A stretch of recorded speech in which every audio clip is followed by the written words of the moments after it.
இந்த கழுதைய பக்கத்து கிராமத்துக்கு போய் வித்துட்டு வரலாம். அப்பா, நானும் உங்க கூட வரேன். சரி, என் கூட வா.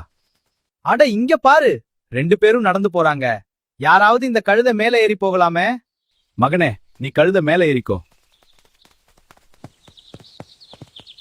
அப்பாவை நடக்க விட்டு பையன் எப்படி உட்கார்ந்து வரான் பாரு. சரி, நானே ஏறிக்கிறேன். அட, சின்ன பையன் நடந்து வரான். அப்பா எப்படி உட்காந்துட்டு வராரு பாரு. பாபு, நீயும் ஏறிக்கோ.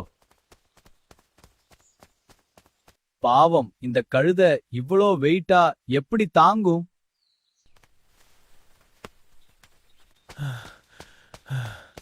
இங்க பாருடா, கழுதையே தூக்கிட்டு போறாங்க. அப்பா, இதுதானே நம்ம முதல்ல பண்ணினோம். நாம என்ன பண்ணினாலும் யாராவது ஏதாவது சொல்லிக்கிட்டே தான் இருப்பாங்க. யார் என்ன சொன்னாலும் நீ முன்னேறி போய்கிட்டே இரு.